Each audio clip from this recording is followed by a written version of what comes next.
The tapestry of life, where every thread holds a story, America in black and white emerges as a haven for the voices echoing through the heart of our communities. In this podcast, we wade through the rivers of our collective experiences, celebrating the vibrant hues of change brought forth by the whispers of hope and the roars of action. It's more than just a conversation. It's a journey into the heart of our society, illuminated by the light of those daring to dream and do. Join us, and let your voice be the melody that guides us toward a dawn where every color finds its place in the masterpiece of our shared destiny. Together, let's paint a future brimming with the positives that dwell in our minds and the actions that shape our world. Good evening, ladies and gentlemen, and welcome to America in Black and White. I'm your host, Charles King. Tonight on America in Black and White, we welcome a man whose life story is a testament to endurance, calling, and purpose-driven leadership. Michael A. Wilkins is not simply a consultant, not simply a speaker, not simply a pastor. He is a builder of people, systems, and communities. For more than 25 years, he helped reshape Washington state government through accountability, transparency, and operational excellence. And in 2025, he stepped boldly into entrepreneurship as the founder of Doge Consulting LLC, carrying with him a lifetime of wisdom, discipline, and service. But Michael's story begins long before the titles. It begins in the strength of a mother who taught him resilience and a great-grandmother whose faith and fortitude became the blueprint for his life. It begins with the lessons of community, the responsibility of leadership, and the belief that transformation is not an event, it's a lifestyle. Tonight, we explore the journey of a man who has served as a pastor, a coach, a trainer, and an author, a motivational speaker, and a public servant. A man who has chaired advisory boards, shaped housing developments, influenced regional planning, and stood on international stages, including TEDx Cairo, sharing a message of empowerment and possibility. This is not just an interview. This is a masterclass of purpose, perseverance, and the power of legacy. Michael Wilkins, welcome to America in Black and White. Sure. Hello, sir. Hello, how you doing? I'm doing just excellent. Wow, your face is like it's blacked out. I got the light on. I'm not sure what's going on. So, how are you this wonderful evening? I'm doing good, sir. Is it the picture better now or no? No, actually, it's like you're, it's like a very dark head and a hat. I can take my hat off. I don't know why it's dark. Okay, got- now we can see you. Okay, sorry about that. No problem. So, is there anything you'd like to say to the audience before we get into the show? Yeah, I'd just like to give you a metaphor or should I say a saying that I've used in my life in the last, I'm gonna say 15 years. What you think about, you bring about. I believe that whatever thought process comes to your mind, your soul, your spirit, you bring about the vibe, and it manifests itself that day, that week, that month, sometime in your life. So be careful what you say. Wow, I like that. So let's get into the part where I like to start off, where I like the audience to get the opportunity to learn a little bit about who Michael A. Wilkins was before you got to be where you are now. When you look back at your childhood, what's the first moment that told you leadership was part of your destiny? When my mom became the president of the PTA at my school, she was always sort of a pillar in the community, feeding people, doing things for people. But when she became the president of the PTA, it was no joke. She was taking no prisoners. She wanted to make sure there was change in the school, especially for minorities. Being that she was a white woman having black children mixed with Chinese, it was a different time and age then, and things weren't just given to us. So she didn't take things for granted. And so my mom was always my hero, but she gave back in a way that endeared my spirit, my brother's spirit, to kind of duplicate it in a different way when we became of age. What values did your mother instill in you that still guide your decisions today? Love, just personal love, sharing, kindness, passionate, and execution. One thing that my mom did, she was very organized.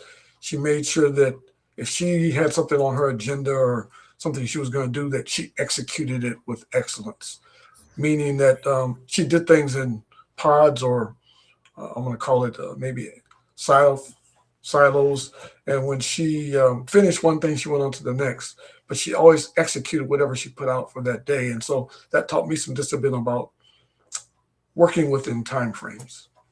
Wow. So, and watching your mother as she did those things and as disciplined and as structured as she was, what were some of the things that you can tell our audience today, that some of the points that were so pointed that you had no choice but to understand and learn from those things that made you the person you are today?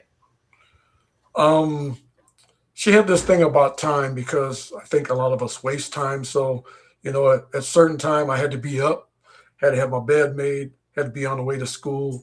And so she taught me the discipline of time. And that's one thing I think is important in leadership, is that, we only have 24 hours in a day. A lot of it's wasted. I found out employees, most of the time, they work 2 or 3 hours. The rest of the day is wasted. They're meandering around or doing something else. And so she taught me to execute time, but to do it in a way that was effective and hold everybody accountable while holding myself accountable. So your great grandmother played a major role in your life. What was her greatest lesson to you? She taught me about the spirituality of God and church, and she was another person to give back. She was on the board of the church. She helped build the church. She was somebody that was family oriented. We had to have Sunday breakfast and dinner all at the table. There was no ifs, ands, or buts about it. We all had to sing on Sundays together as a family. And so she instilled in us that family trait, and to carry it forward. And little did I know she was helping me become a leader. When I was a little kid, I didn't know that. But when I got older, before she passed away, I shared some of the things I had done. And, it made me cry, because I was like, why am I doing this, Grandma? She's like, 'cause I taught you. I was like, yeah, you taught me. You taught me well, a little too well. But she was somebody that I didn't know that our family was the first Black policeman, first Black postman, things of that nature, until I got a little bit older. But now I want to pass it on to my family and my siblings and to my children. Oh, wow. So when you think about that, especially the lessons there from your grandmother, how are you using that today that's manifesting your business and the things that you do? Well, Charles, is a good question. I always try to start out with listening, being quiet and just listening, and taking that in and try to come out with a strategic way to expand on what people have said, but in a way that makes sense to me and to them, so that they can grow and scale their business. I'm a strategist at heart. And so it takes a little time for me to kind of give back what I'm going to say, because I'm listening. And to me, that's a trait that some leaders don't have. Most of the time, they're, I want to call it, be the boss, telling you what to do, and very little listen. And sometimes they lose their audience and their staff because of that. Because at the end of the day, I look at it as that I'm just giving instructions. I'm not doing the job. Somebody else, I got to count on others to do the job. And so I have to entrust certain skill sets in them. And a lot of them are a lot better than us leaders at the jobs we do. It's just we see the bigger picture. Maybe they don't, but I want to share. And so that's something that I learned in the very beginning of my leadership. So how did growing up in your community shape your worldview? I'm going to say through a teacher that I had in high school. His name was Mr. Vukovic. He was from a different country. I was in an all-Black school, but he said some things that still made sense today. He would always say, you're a big fish in a little pond, or little fish in a big pond, you can get it by sharks. And so he said, if you fail to plan, you plan to fail. That always stuck in my head, Mr. King, because a lot of people plan to fail. And so when they don't plan, they fail and they wonder why. So I always try to plan. I'm not perfect at it, but I try to plan. The other thing was he always taught us that we could be bigger than ourselves to give back to our community, and that just because I grew up in poverty didn't mean that that was my destination. What was the first major challenge you overcame that made you believe you were built for more? For more? Cancer. I was diagnosed with cancer in 2010. It had pretty much ran through my body. I even contemplated suicide. I just was kind of done with life, giving up, and getting through that taught me resiliency. It taught me that it wasn't about me, it was about a bigger picture and to help others. I joined a survivors group, and through that group, we raised a couple $1 million for other groups and help people. And it taught me that I was built to speak, but although I was doing it before that, but that's when I knew, because people started listening. I guess they were listening to the passion and the way I said things, and that I cared. I wanted to give back. I went to appointments with other people that had cancer, just kind of walk them through the window. Wow. Well, I think that's definitely a good Samaritan thing to do. There is a comment here, here in the chat that I'm going to put on the screen for you. You see it right there. It's from Divine Empress, and she says, "Love indeed." Amen to that. That is that's something that we don't get enough of. The Bible says to love thy neighbor as thyself. In the Great Commission, it says, love the Lord thy God with all thy heart, thy soul, and thy mind.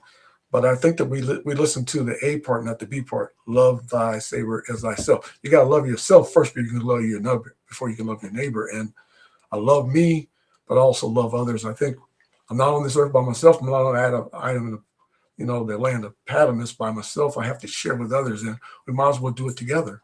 It's easier to love than it is to hate. It takes too much energy. It can make you sick. It causes violence. It causes despair and perils. And it's not worth it. When did you first recognize your calling to serve others? I'm going to say at age 12, I was asked to do this play. They made me the lead part of the play. It was a Christian play. I was stumbling through the words, but somewhere my passion came out, and the teacher's like, "You're a born star." Yeah, whatever. I didn't want to do this play in the first place, but I found that I was a quiet person. I was timid a lot of times, but I started finding my ground and my voice as the years went on. I believe when I transitioned from Washington State to Oakland, I had to find my voice. There was a lot of violence. I had to stand up for myself. I got attacked a couple of times, and that's when I just found out. People found out I wasn't playing. I was serious about who I was and where I was going. And I think that survival of the fittest, either you climb to the top or you fall to the bottom. And sometimes you find out who you really are when you go through traverse times. So what role did faith play in your early development? It was the key foundation. Without faith, I wouldn't have made it. Without faith, I couldn't make it. Christ is the center of my life.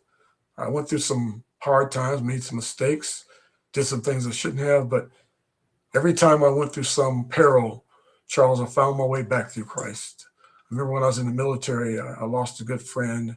To this day, it bothers me because he was one of my soldiers, and I just didn't think I was going to get through it. I just didn't think I'd make it through, but I found perseverance through my faith in God. I knew that there was some reason that it happened, and what I was supposed to do through that was live, to persevere, to be who I was. Because the last thing he said to me was, go on and be who Michael's supposed to be. I'm like, what are you talking about? You're supposed to be here with me. But now I know what that means, because he saw some leadership that I didn't see in myself. So with all this resiliency that's taken place, and the different stops, that caused you to have to stop for periods of time, what was your mental like, and what were you thinking coming forward as you were jumping these obstacles and rising like a phoenix? Be honest with you, that's a good question, Charles. Sometimes I didn't know what I was doing until I got to the end of the gate. I believe it was just survival, but then I found that somebody had to stand up because others didn't want to. So, I was chosen, so I stood up. I stood up when it wasn't popular. I stood up when it wasn't easy. But the fact that I stood up is all that matters. I think about Martin Luther King. Was it easy for him? No. Was it necessary? Absolutely. Sometimes we got to do things. Sometimes we're put in situations where God has put us there to stand up. And I know when I'm supposed to stand up, and I know when I'm supposed to sit down.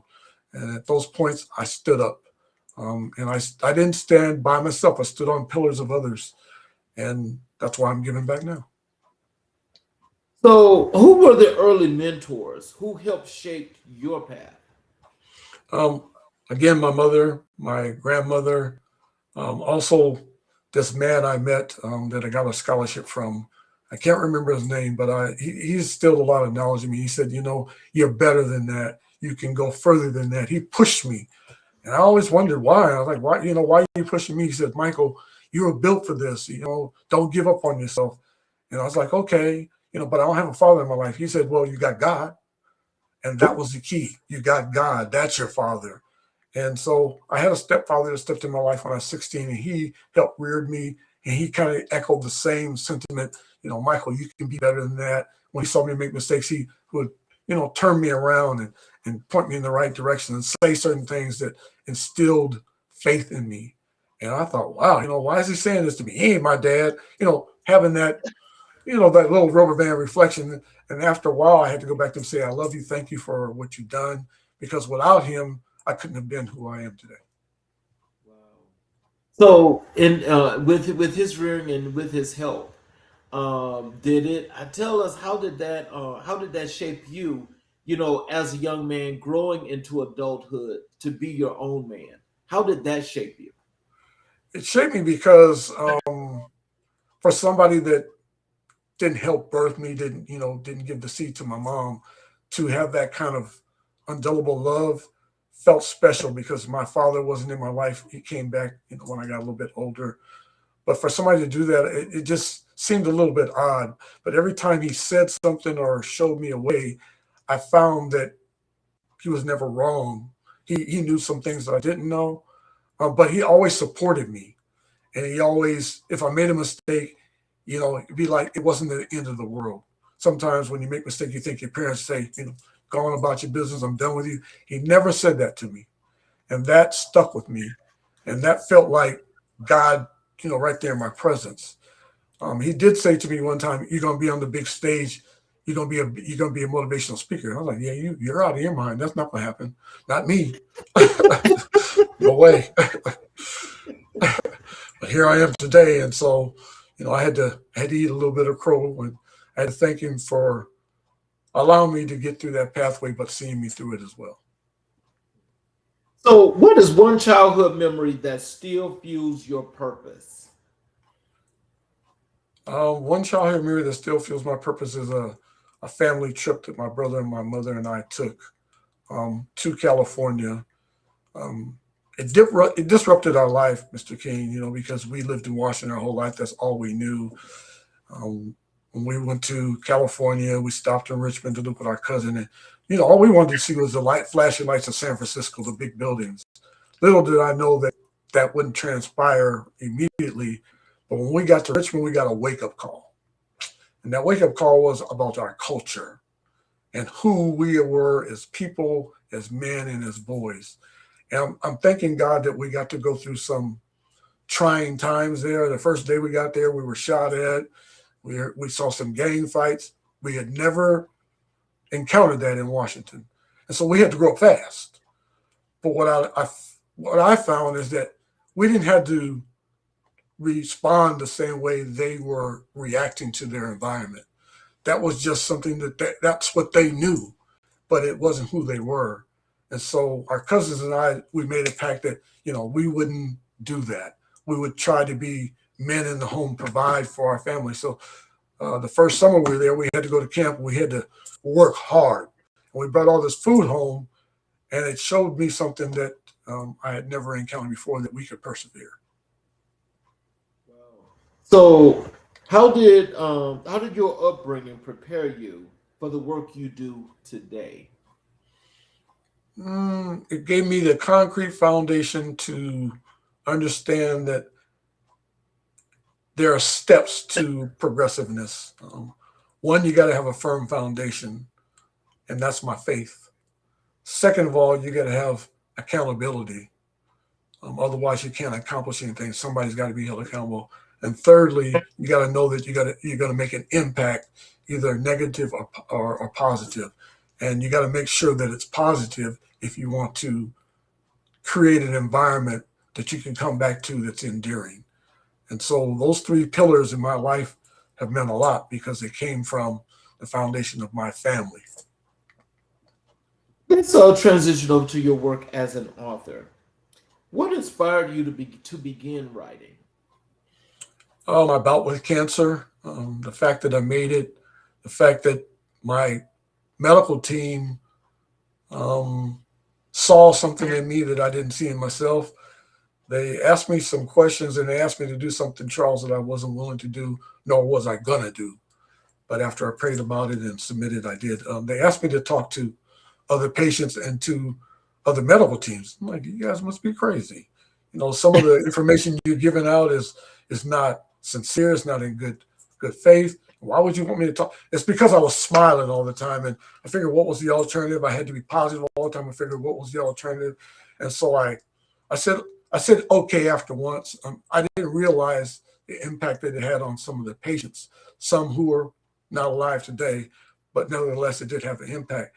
And that kind of crushed me on the inside because I wanted them to go along with the journey for me, but also showed me what I was capable of doing. So when you first began to write, did you know what the title of your book was going to be, or how did you derive to the title? The title came first. That kind of happens with me when I do a speech. It's like I get the title first, and then the speech comes later. And so the title came, I Survived, You Can Too, Bringing Out the Champion Within. I was like, that sounded like a sermon to me. So that's kind of the way it started out for me. I preached it as a sermon. I was like, that's not making sense. And so I started with the back for last chapter, and then I kind of went the opposite way.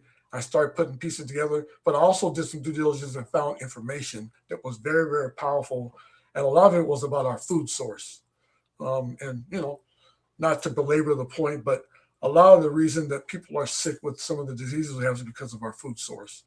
It's not what it's supposed to be. It's not original. You know, they're putting hormones and other things in it. And so that's why a lot of people are sick. And it's like a vicious circle. You know, we're sick, then hospital makes money, big pharma makes money, and you just keep going around. And it's like, wow, that hurts being in the richest country in the world. It hurts. So what themes do you find yourself returning to in your work?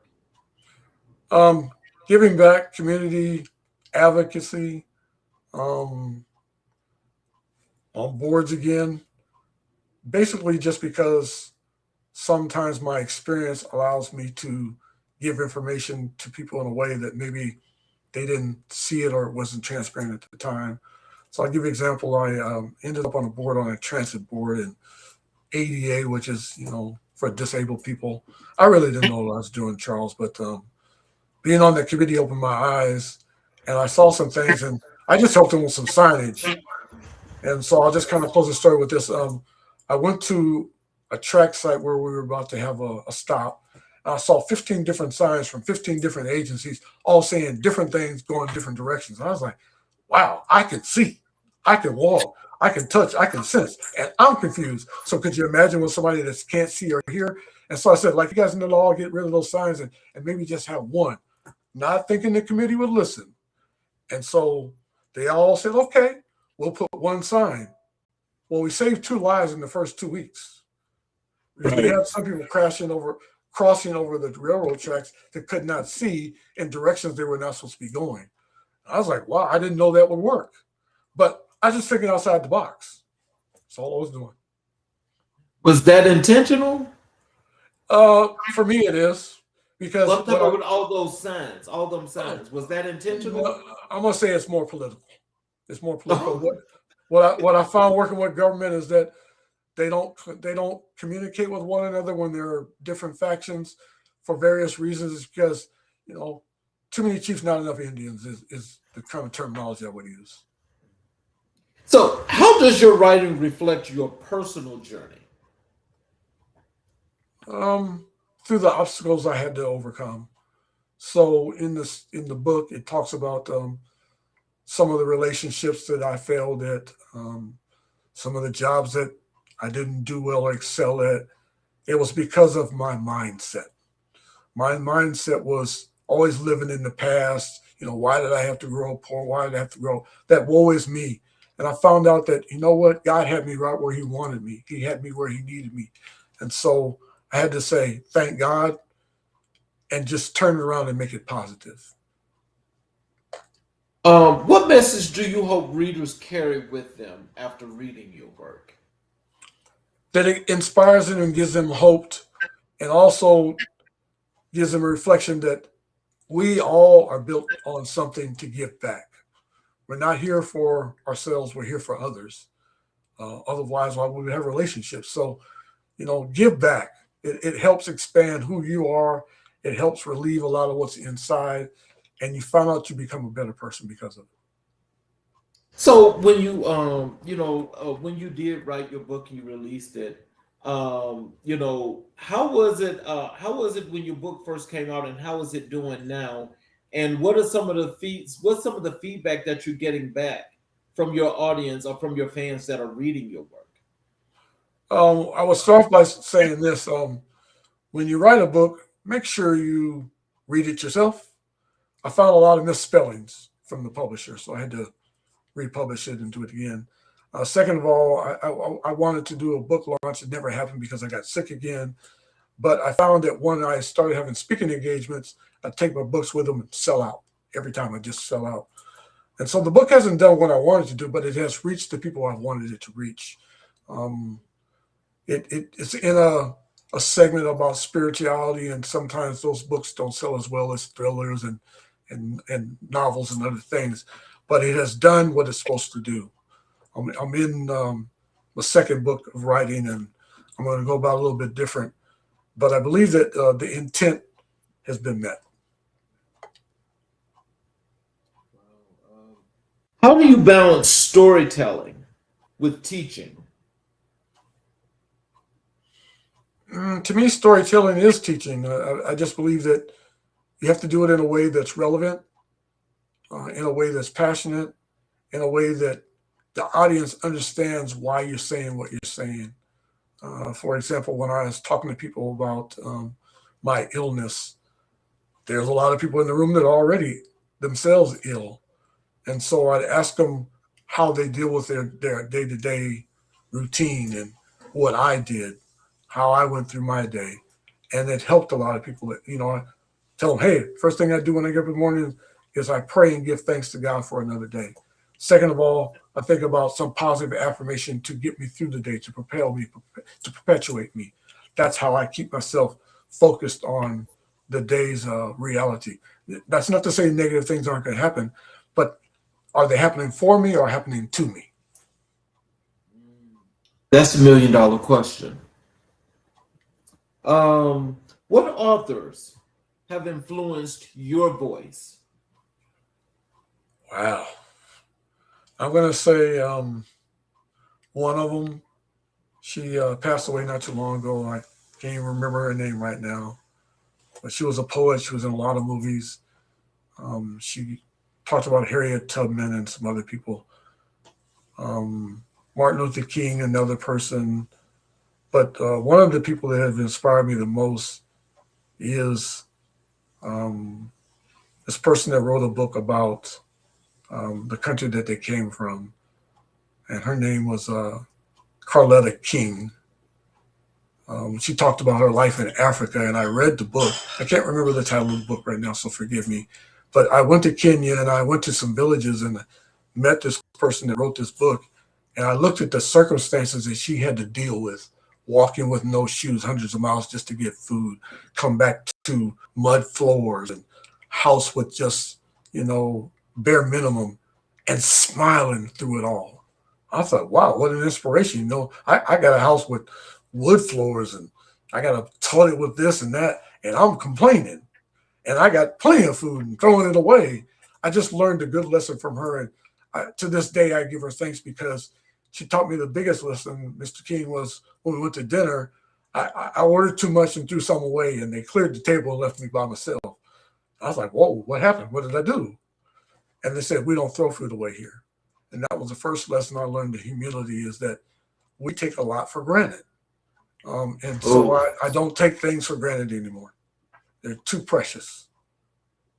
As I think about that, when I hear you say that, there's a lot to be spoken about such a thing, because there's an enormous amount of things here in this country that we all sometimes take for granted, and we don't think about it all the way through, and we don't carry out the purpose in which it's intended. When you think about that and you saw that and experienced that personally, how did that feel to you spiritually and morally when you got back to this country? When I got back and got off the plane, Charles, the first thing I did was kiss the ground and thank God that I was an American.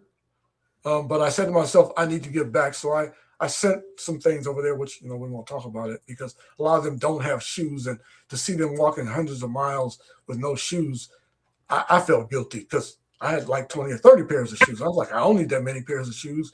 They don't have any. And so I just felt this humiliation and guilt. And I had to get over it because I can't help where I'm born. But I did say that, there were some things I didn't have to have that I thought I needed to have and that I could give to those who didn't have. And it feels good when you do it, because when you see what you have versus what they have, 3 or 4 TVs, they have none, 4 or 5 pairs of shoes, don't need them, 4 or 5 cars, all those things. I started feeling guilty, and I thought, man, I could give one away. And so I went on a spiritual walk to do that. Thank God I was honest with it, and I did what I was supposed to do. I did give a very, very nice car away to a painter who painted my house that needed it for his business. It was hard to do, Charles, but it was necessary. It was necessary. Yes, sir. I wish that more and more of us could actually do what you did and follow your footsteps, because I call that not just leadership, but that's really helping to build a village, because it was definitely needed. And that's what giving back should be about for all of us. Yes, it should. What role does writing play in your healing and reflection? It allows me to release these endorphins of past hurt, pain, misfortune, obstacles that I went through. When I'm writing, I'm able to get through those moments and not relive them again. And it also, I believe, is helping somebody else walk a path that they need healing as well. So that's why I do it. Not just to help me as a reflection, but to help others. So how do you approach writing about difficult or personal topics? Usually I do that through a healing process. This next book I'm writing is about mental health, and having dealt with it myself, and having 2 relatives that have committed suicide. It's a reflection. It takes me back. I sometimes I see their faces and I wonder, why do they end up in that space? I don't totally know, but I do know that I don't want to see anybody else walk that way. And so I want to help them with their mindset. We're all going to go through something. That's part of this sin nature we have. But as I said before, Charles, is it happening for you or happening to you? Your circumstances don't dictate your destiny. You do. How you respond to what you hear, how do you respond to what you see makes a difference. And my mom and my grandmother taught me the responses, to act with kindness, to act with love.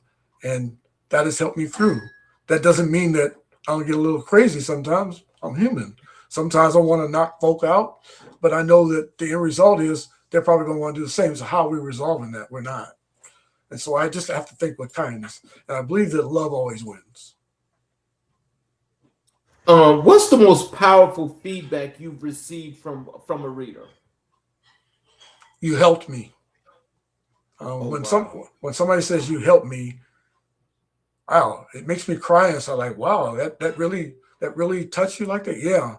You know, when some people say they heard that, well, you said you believe it. When you believe it, you achieve it. I'm like, yeah, you do. It's mindset thing. You know, what you think about, you bring about. That helped me. Well, I said sometimes it stops you in your tracks when you say it to yourself, because what we think half the time is where we end up. A lot of times people end up, you know, why am I in prison? Your thought process. You know, you thought this, you saw it through, and that's where you ended up. And so think about that in totality, is that if I think positive, the universe is going to respond the same way. It's like the boomerang effect. If I throw it out, it's going to come back to me. And so we just have to really think about the precious moments we have in life and how we're going to respond to things. Wow. So what future writing projects are you excited about? This next one that I'm writing on, you know, about mental health, and also this speech that I'm writing that I'm supposed to be speaking overseas at some point. You know, I'll just give you the name of the speech. It's called "Awaken to Arise," but it's about arising and awakening in moments when folk are asleep. Societies have fallen into a still moment of complacency and feel like everything's all right, and all hell's breaking loose all around us. I mean, we got this war, we got people that are hating you because of your religion or your beliefs, people hating you because of your color. This is not a time to get comfortable. When people hate you of your color, you know, one thing my grandmother always taught me, Mr. King, is that at the end of the day, we might have different skin color, but we all bleed red. That's our commonality. So if we all bleed red, we have something in common, and we need to get over ourselves. And so I feel like we're falling asleep, though, you know, because there's so much abundance with the few and lack with so many. We're fighting when we don't really have to. We don't fight for what? If you believe in God, you're going to have provisions for yourself. And there's enough out there to share. We just got to find a way to share it. And you know, what I'm finding is that when you don't share it, somebody's going to come steal it anyway. You might as well just share it. Makes common sense. Well, here's a comment from Dr. Lorenzo Carswell. He says, "Good evening, gentlemen." Good evening, Dr. Carswell. Good evening, Dr. Got to get you back on the show soon. Good evening, sir. So let's talk about you know, your work as a motivational speaker, because you mentioned you know, as you was a child, and you said your stepfather told you that you was going to be a speaker, and you said you didn't think that would happen. So as we are here today, can you tell us what was your first experience speaking to an audience? In college, I took a motivational speaking class, of all things, from a sportscaster that taught at our college, and he was good at what he did. And he had me get up and speak out promptum about Black history, and I faltered.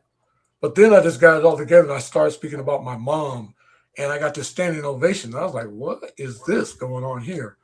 But that gave me the firm foundation to step out of my comfort zone and speak about things that felt relevant to me, because women weren't accepted at the time. My mom was going through some crisis with mental health, and she went to school with Angela Davis, of all people, and she started to step up her game about things she was saying. We went to the Black Panthers Church in Oakland, and Angela Davis got shot at, and my mom just wasn't having it. And so we started to protest, and that's when I got my first lesson about speaking up and motivational speaking, because I had to say some things about my mom, because people were saying that, you know, she's an all Black crowd, white woman. And like, you know, who she thinks she is? I was like, you know, leave my mom alone. And that's where it started. That's where it started. It's like I was standing up for my family. So what message do you believe the world needs most right now? Love. That we have more in common than we don't. And we need to let go of our guard at some time and take on some risks to love people that don't look like us, may not act like us, may not come from the same area, and get to know one another. I found when I got to know, what a Chinese person needs, or what a African American person needs, or a Native American person needs, or a Latino person needs, or somebody from the European country needs. I found out their needs are different than ours, but they're really all the same. It's how we go about getting it. And so to me, if we can find our commonalities, we can get rid of the differences. It's easy to do, but it's also hard because ego gets in the way. And that's our disaster, is our ego.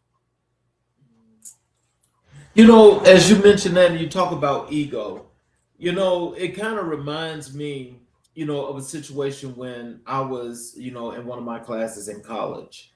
And, there was a few students, that I don't know what you want to call it, because it was like a little ugly thing to me.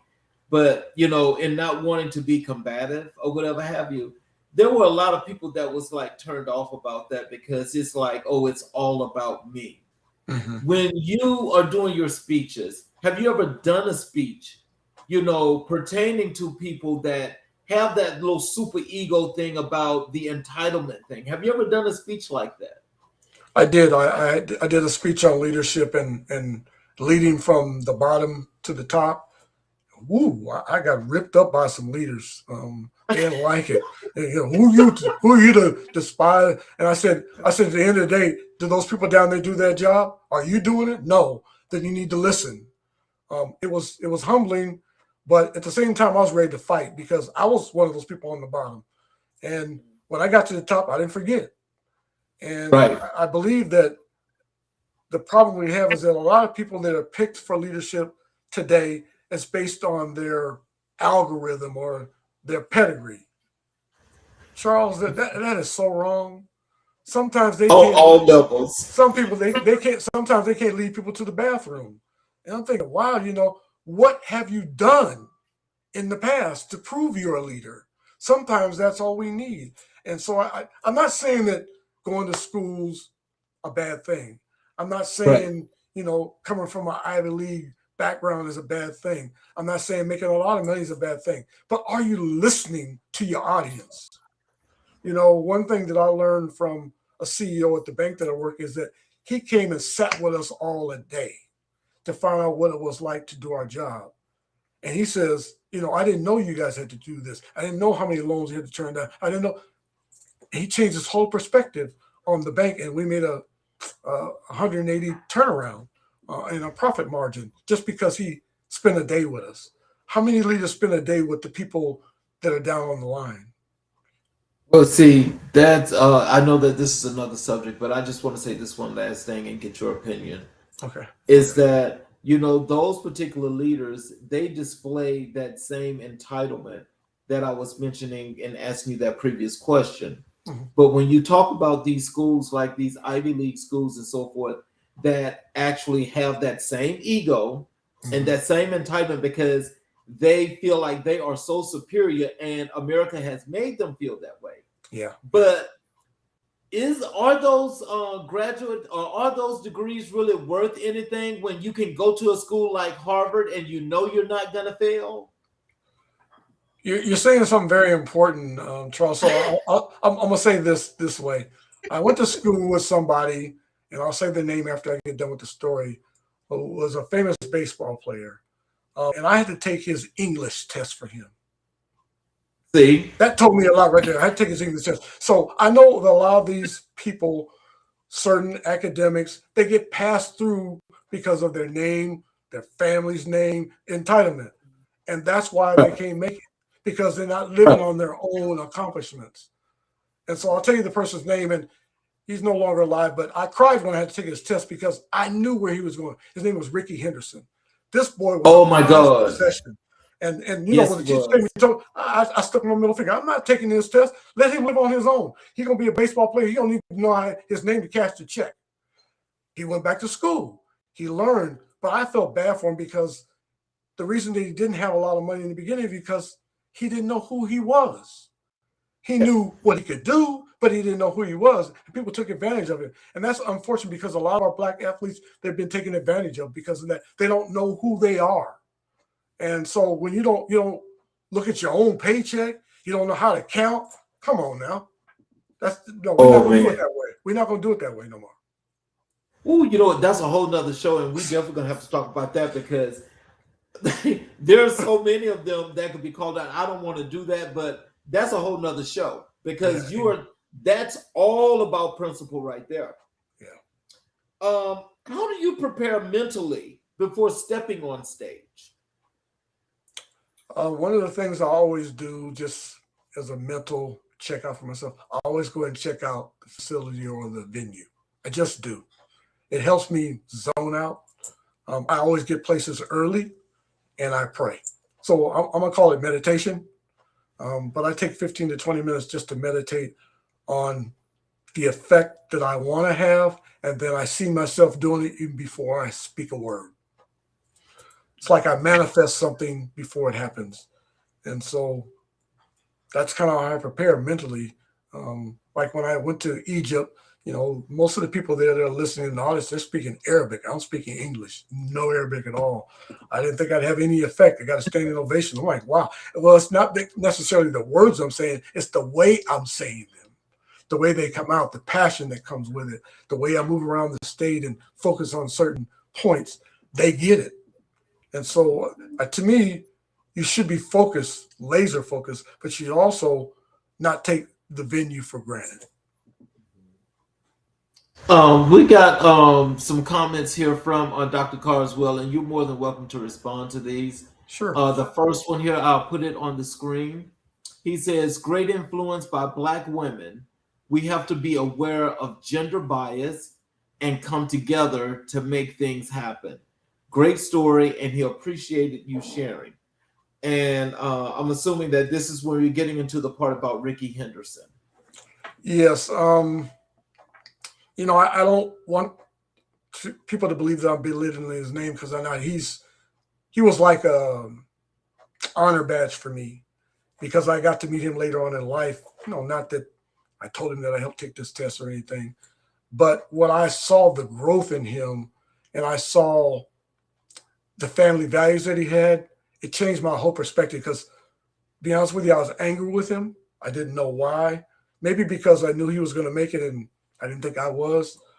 But when I saw his mom and his parents and the family that he had around him in the community, I was proud. I was like, wow, Michael, you need to shut up. You said some very biased things about him in rage that you shouldn't have said because you didn't know where he had come from. No, I didn't. And so one of the things I learned to stop doing was judging people and gossiping about others because sometimes we slander and murder people just with our mouths. And so thank you, Dr. Carswell, because I've learned some good lessons about not making prejudgment about people that I don't know. And this one, there's another comment here. I put it on the screen. He says he's doing research on a gap in leadership. It comes to emotional intelligence and how to apply it. You hit the nail on the nail on the head right there. That emotional intelligence, I think, is one of the most lacking things we have in corporate America. They kind of just shoot off at the mouth without thinking things through literally. They don't think emotionally. And a lot of times it's that, as you said, Mr. King, that they feel like they're owed something, that entitlement, because they have this title. And this is what I've told people in organizations where I've been the boss or the CEO is you can fire me at any time I'm not being a leader. Because if I'm not being effective, then I'm not the CEO anyway.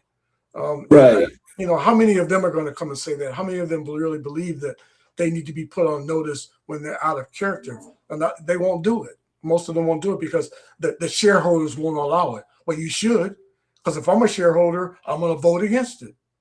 And that's another thing that I would tell people in society to do is get on a board. They're not that hard to get on. I got on boards just because I spoke up, not because I'm smart. That's what I thought. You have to be smart to get on board. No, you don't. You just got to be an advocate. You got to want to stand up and make change. And that's easy to do if you believe in what you're doing. And this final comment here, is about Ricky Henderson, is, are you serious? Wow, he loved him as an athlete. And, so I just think that, as just mentioned, because Ricky Henderson was a great athlete. I followed his baseball career as well. And, those things that you're mentioning, a lot of that did seep out after he passed. Yeah. But, as you're saying, if you didn't know him, you wouldn't understand that.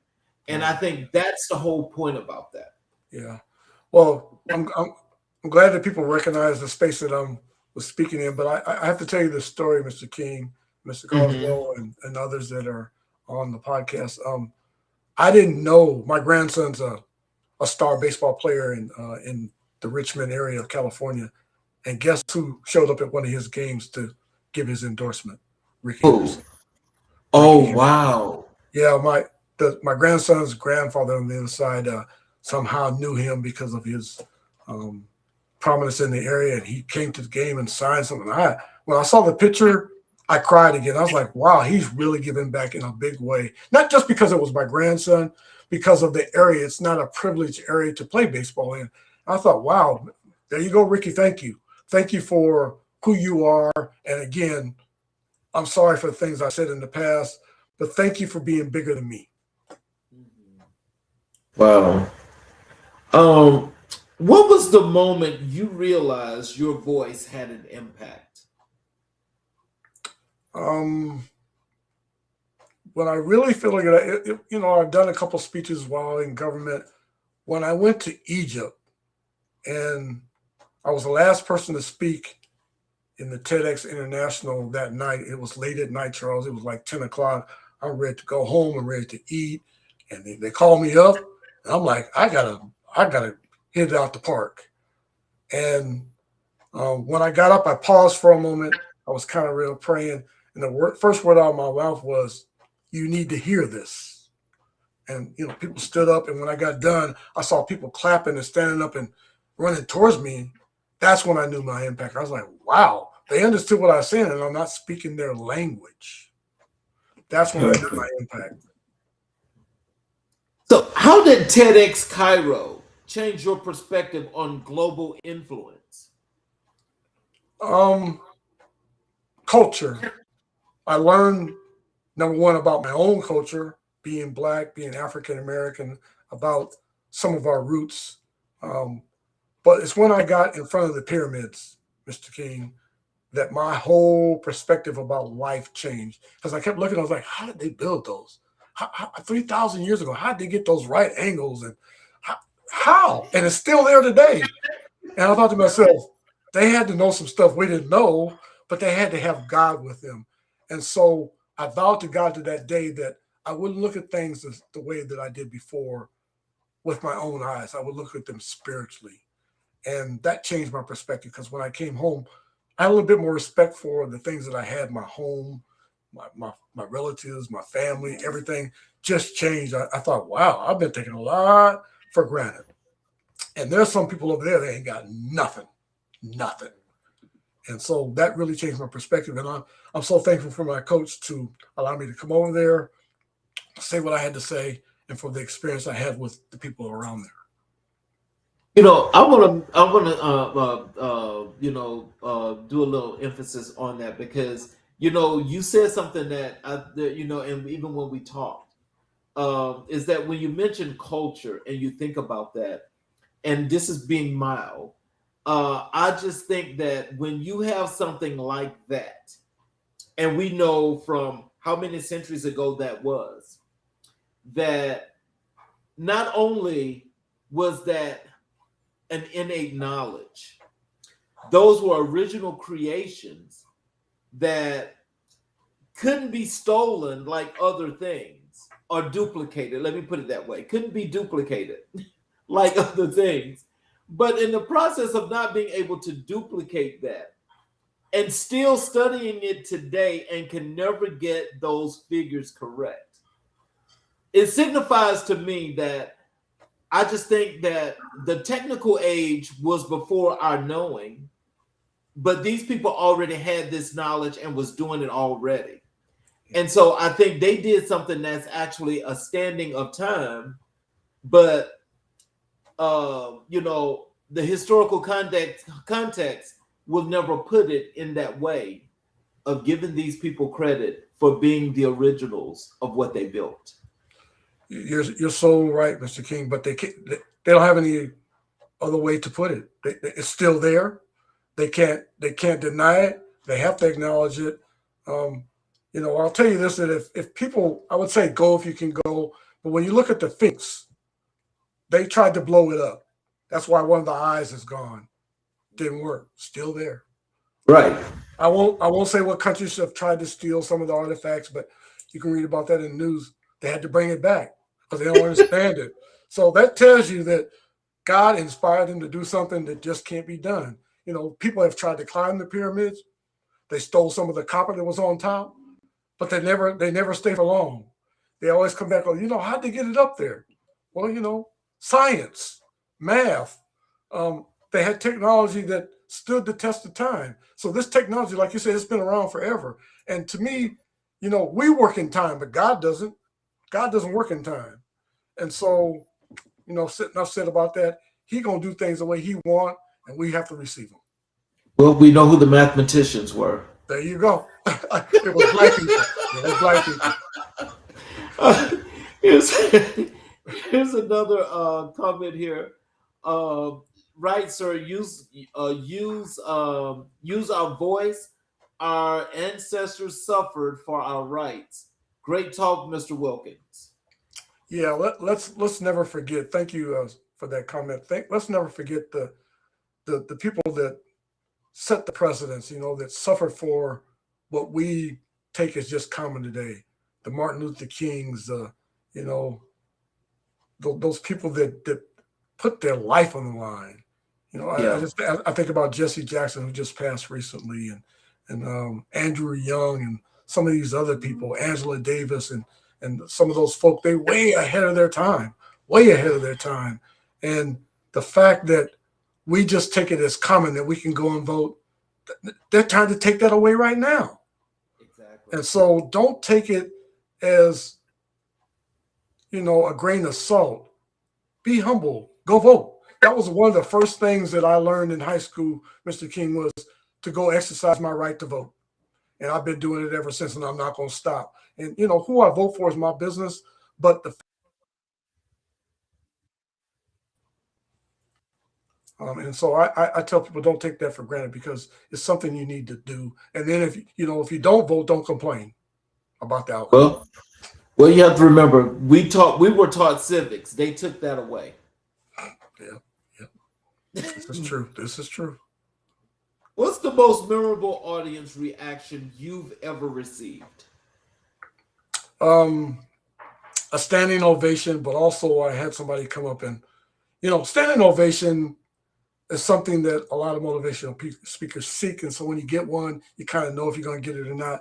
But when somebody comes up and says, I'd like you to speak it blankety blank, hey, that hits home. That's the whole reason that you go.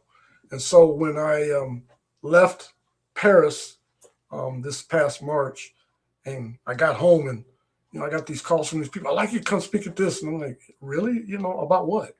Whatever you want. I trust you. I was like, wow, okay. What I'm doing is hitting home. It's hitting people's hearts, their souls, and their minds, and it's impactful. Not that makes me better than anybody. I'm just doing what I'm supposed to do.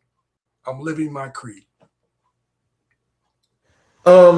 How do you tailor your message to different communities? I have to study the subject first. So I don't want to go and speak into somebody's community and not really understand what that community may be going through or what that genre may be going through. Example, I had to speak to a senior community, which I never considered myself to be a senior, although I am. And I did. It was space I just didn't want to operate in. I did it in 2024. There was a lot of seniors there. And I just thought, you might be old, but you're still young. Because if you're still living, you still have something to do. And so go do it. That's kind of what my speech was about. But I was very emphatic about it. I got in kind of in their face about getting complacent, because a lot of retired people, we just want to sit at home, drink our tea and coffee, and go on through our day until we get robbed, until expenses go up, until we can't afford our own medical care or our prescriptions. Well, that's kind of what I talked about. You want to change, you better go say something. You better go get in your senator or your congressman's ear. But you also should be passionate about your community. If I see somebody that's struggling, I try to help them, because that could be me. Yeah, exactly.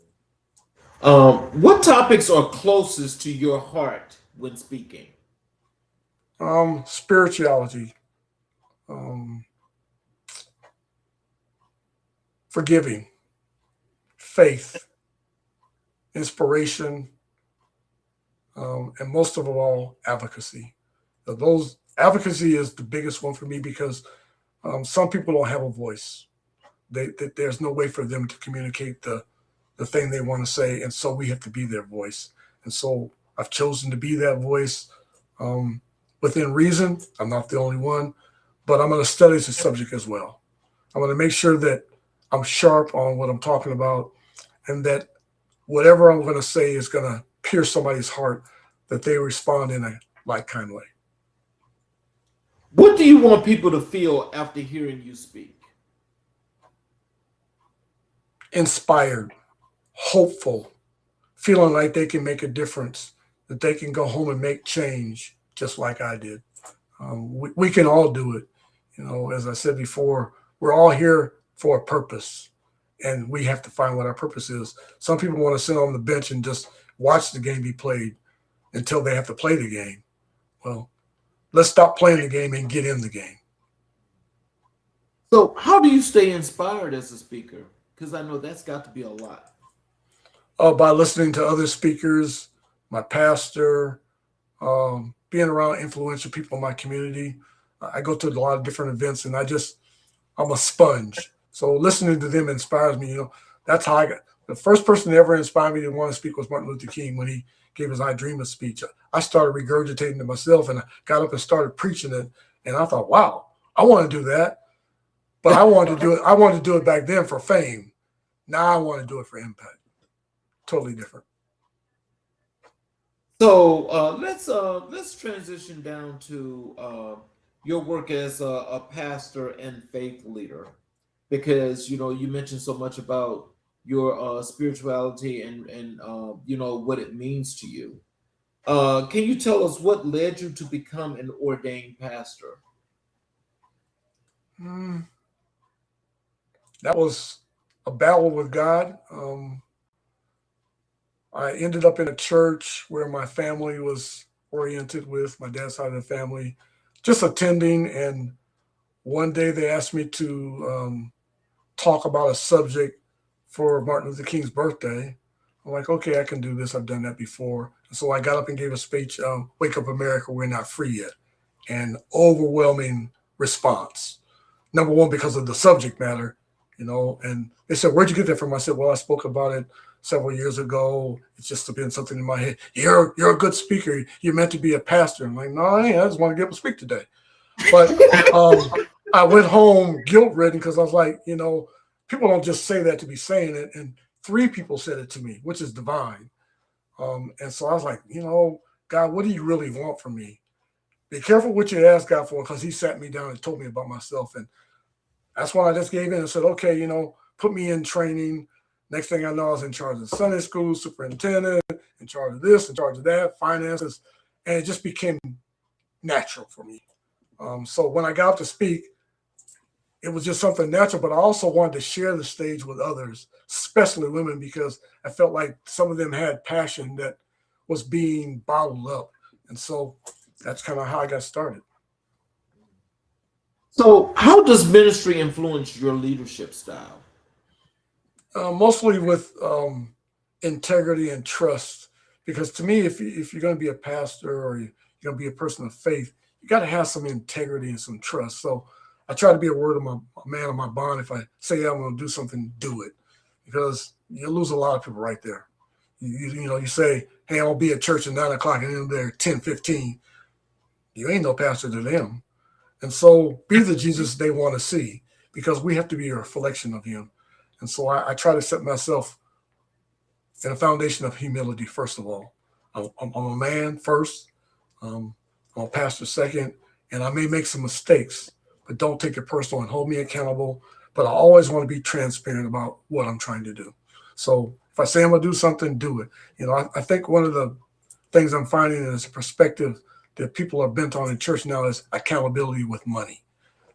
That's one thing. When I started church, everybody knew where every penny was going. They knew how much we had every month or every quarter, and that I wasn't taking it. And when it was being spent, a lot of times it was being spent on the community or, the congregants there within. But, when they find that, you done bought a gold Cadillac and people are still hungry, they're going to be upset. So how do you take your messages, as a pastor? How do you take those into the community and speak and engage with the community?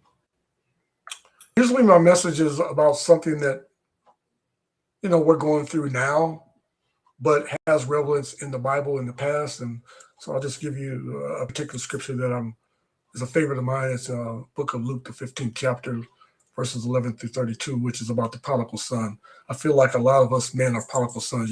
We go out in life and live a riotous living, spend all our money, lose everything, and then we're in want.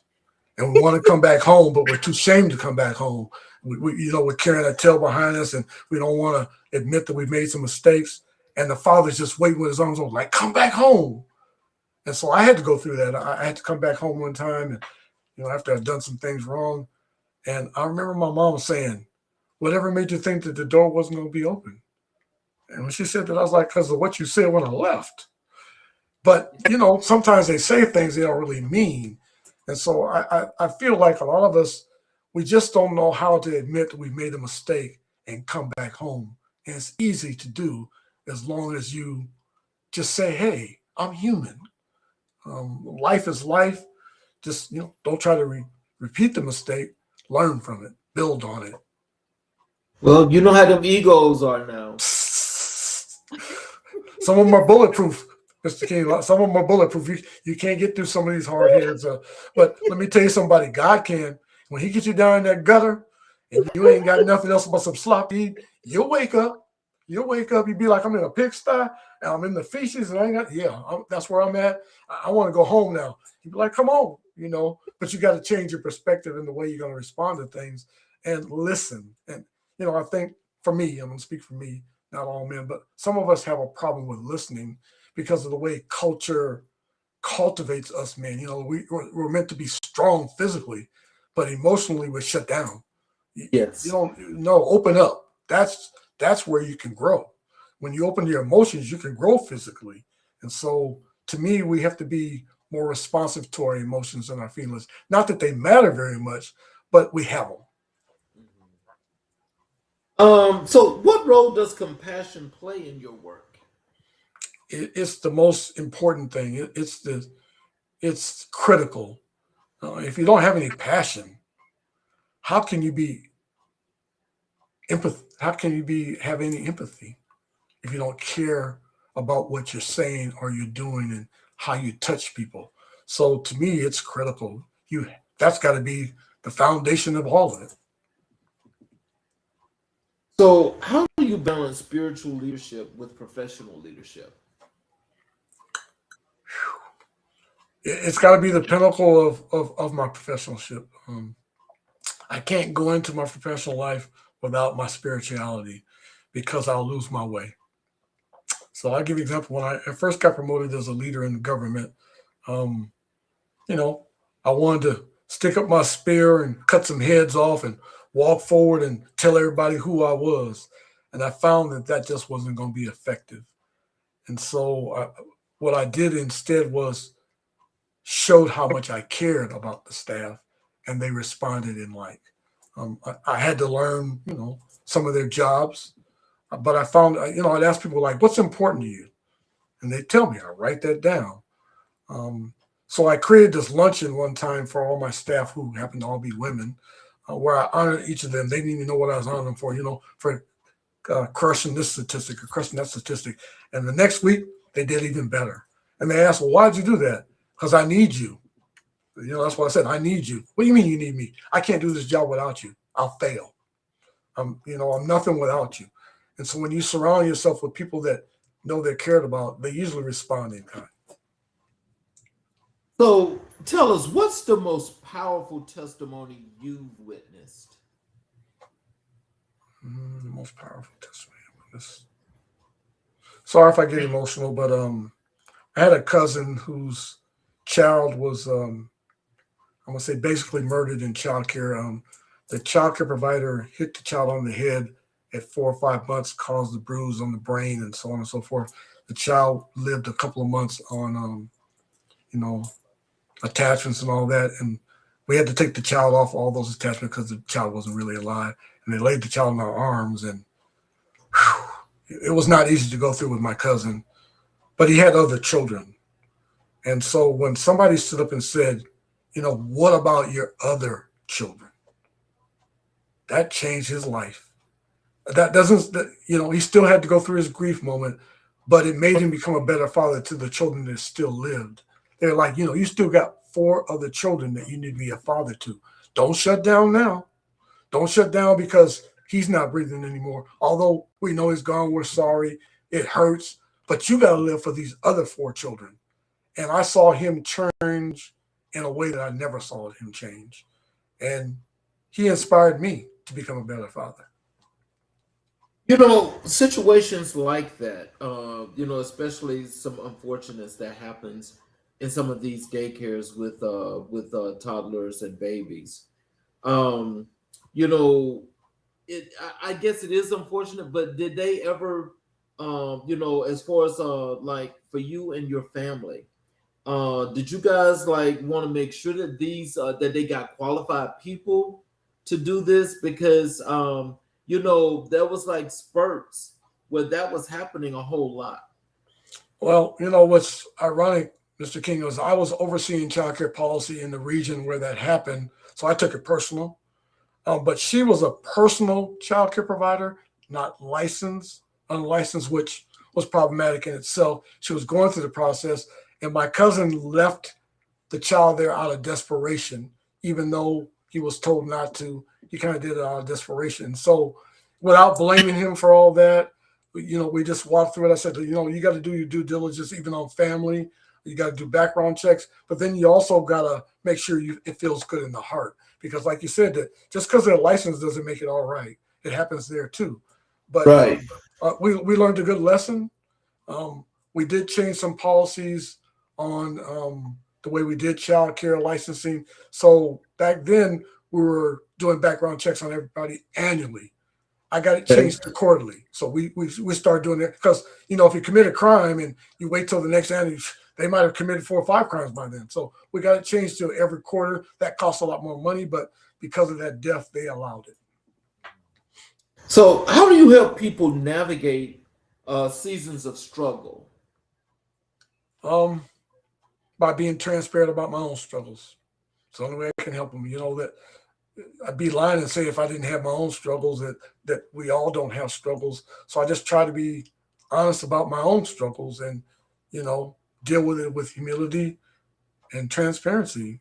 I told somebody about, having too many babies mamas and that I wasn't proud about that I, was getting slammed for child support, and I learned a good lesson that was my circumstance. Not to blame anybody. I'm not going to say that, they took it on a black man. I made those choices, but I paid every penny. And so I told people from now on that I don't just think with, the orifices of my body, I think spiritually. Because I think sometimes, you see a 32, 24, 36 Coke bottle body, you'd be like, whoa, no, I ain't thinking that way. Because I don't know, I got to open up the page and read the book. And sometimes when you read the book, you're like, man, I wish I hadn't even read that book. And so Michael thinks a little bit different.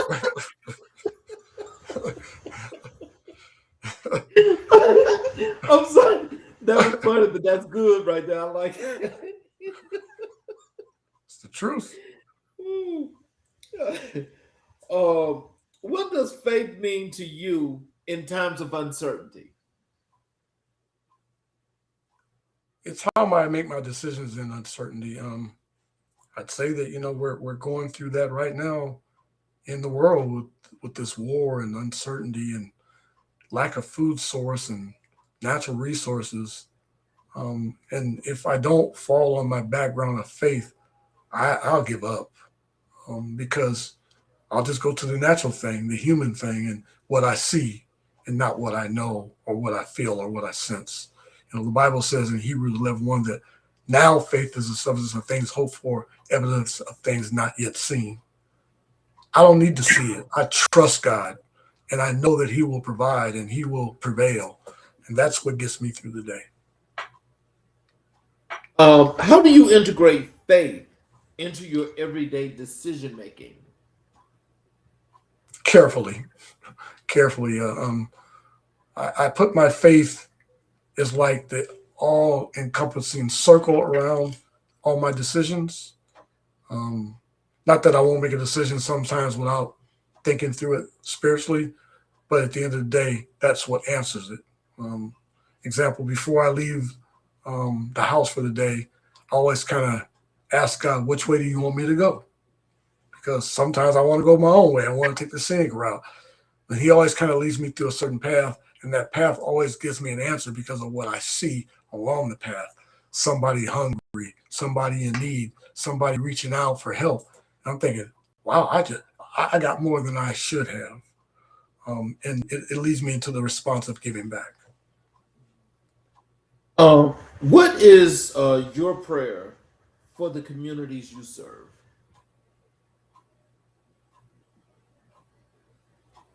To find compassion through Christ Jesus. When you think about what Christ went through here as a human on earth, I don't think any of us can endure it. Yet He did for us sinners. And to see what He gave compared to what we take, there's just no comparison. He gave much more than we could ever give. And so that always leads me and propels me forward. That's why I want to give back, because I know that if it wasn't for Christ, I'd be in some prison somewhere locked up forever just because of my mindset. I was locked up in my mind, and I had to release myself. I had to release myself from all the past hurt, all the past burdens, all the past pain, and things that I thought I should have accomplished in this competition that we're in with other men. I'm not in competition with anybody but myself. And that's the way I look at life. You couldn't have said that no better. I wish that most of us could think that way, because I think for some strange reason, again, go back to that crazy ego and that thinking about me. I think it's when you were talking about timing, this is the wrong time for that. So I hope that can change. Yeah, I agree. I hope that it does. What legacy do you hope your ministry leaves behind? I hope that my legacy leaves behind open doors for others that were closed, that may now be open because of things I said, places I served, that they don't have to go through the hoops that I necessarily had to go through or my foreparents had to go through, and that it inspires them to open other doors that are not open now. In industries that I'm a musician as well, have family that are musicians, and entertainment is hard to get through. I've given up on it several times. I played locally, played in the church. And the reason I've given up on it is because, sometimes I thought I didn't have the sauce to make it. But that's not true. Sometimes it's just the family you come from or the person that's promoting you. But I'm promoting me and God's promoting me, and that's all that matters. And so I hope that people believe enough in themselves that they know if they believe it, they can achieve it. It doesn't matter what anybody else says. It doesn't matter what circumstances you come from, background you come from. If you believe it, you certainly going to achieve it. So in closing, can you tell us, do you have any words of wisdom and encouragement for our audience? Can you tell them how to connect with you via social media, your Sure, website, any of your sure, services, things of that nature that they can get? sure. If you would like to reach me, you can reach me through deutschconsulting@yahoo.com, which is my email. Um, my social media on IG is Positive Is Me 4600. You can look me up through Google through deutschconsulting@yahoo.com as well. Or you can even reach me by telephone number. I want to give out my telephone number. I'm not going to answer everybody that call, but I'll give my telephone number to people that are serious about what they're trying to do, and that's 253-651-6606. If you really are trying to reach your destiny and I can help you, I will, and you probably can help me as well. That's kind of where I will leave it. Alrighty. Before I do my closing, I want you to know that I'm going to close with a monologue. But I like to say some things to the audience. Do you have a few minutes after the closing of the show that I can chat with you for a few minutes? Absolutely. Alrighty, thanks. So for those of you that are watching on all of our streaming channels, including our YouTube channels, if you have not yet subscribed to any of the channels, I ask if you would please support us by subscribing to the channels, enabling all notifications where every time we do a show, I do a post, or there's anything in there that's working with the community, you guys can be a part of it, and I would definitely appreciate that. So in closing, I want to say, Michael, your journey reminds us that leadership is not a title, it's a lifestyle. It's the courage to stand in the gap, the discipline to build systems that serve people, and the humility to acknowledge the shoulders you stand on. Your mother and great grandmothers poured into you a strength that now pours into communities, organizations, and individuals across this nation. Your story is a blueprint for purpose. Your voice is a catalyst for change. Your work is a testament to what happens when calling meets commitment. Thank you for sharing your heart, your wisdom, and your legacy. And with us tonight on America in Black and White, I want to say thank you. I want to thank everyone for listening. And I'll tell you, please come back and watch us again tomorrow night as we have another great show for you. You all have a great evening again. Thank you and good night. Good night.